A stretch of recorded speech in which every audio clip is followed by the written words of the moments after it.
इस वीडियो में हम बात करने वाले हैं बेस के बारे में, जिसको हम हिंदी में सारक भी बोलते हैं या कभी कभी आपने देखा होगा इसका नाम सार भी होता है।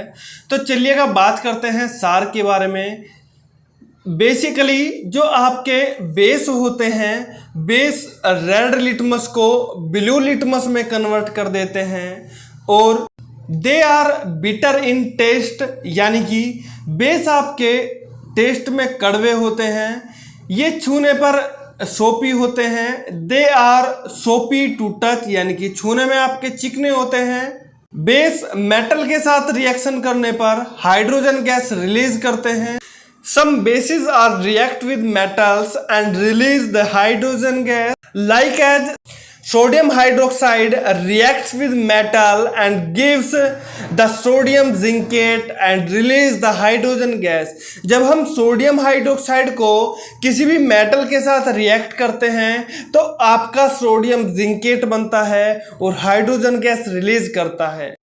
मेटल के ऑक्साइड हमेशा ऑलवेज बेसिक होते हैं, यानी कि metals oxide is always basic and non metal oxide is always acidic, यानी कि नॉन मेटल धातु के जो भी ऑक्साइड होंगे वे हमेशा अम्लीय की तरह बिहेव करेंगे। Bases on reacts with metal they gives the water and salt. This process is known as neutralisation. जब भी हम एसिड की रिएक्शन बेस के साथ करते हैं तो ये हमेशा सोल्ट और वाटर देते हैं। इसी रिएक्शन को न्यूट्रलाइजेशन कहा जाता है। जैसे सोडियम हाइड्रोक्साइड की रिएक्शन हाइड्रोजन क्लोराइड के साथ करने पर, यानी कि सोडियम हाइड्रोक्साइड आपका एक बेस है जबकि HCl आपका एसिड है। जब भी आप बेस की रिएक्शन एसिड के साथ करते हैं तो एक सॉल्ट बनता है जैसे NaCl, तथा साथ में आपका वाटर निकलता है। यानी कि जब भी एसिड बेस के साथ रिएक्शन करेंगे तो सोल्ट एंड वाटर बनेगा हमेशा। सार अधातुओं के ऑक्साइड्स के साथ रिएक्शन करके जल तथा लवण बनाते हैं। Basis reacts with non metallic oxide, they gives water and salt.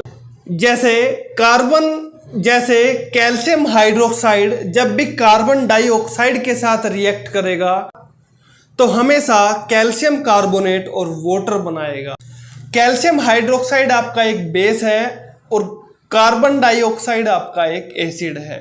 अगर मैं बेस की दूसरी डेफिनेशन की बात करूं, यानी कि सार की दूसरी परिभाषा की बात करूं, तो सार वे होते हैं जो जल में डालने पर OH- आयन देते हैं। यानी कि bases are those substance which gives the OH- ions in water.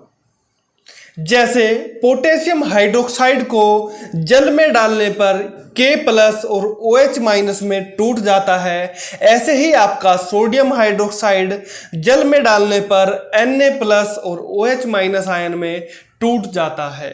तो चलिएगा आज जो है वीडियो इतनी रखते हैं, मिलते हैं नेक्स्ट वीडियो में। Thank you for watching this video.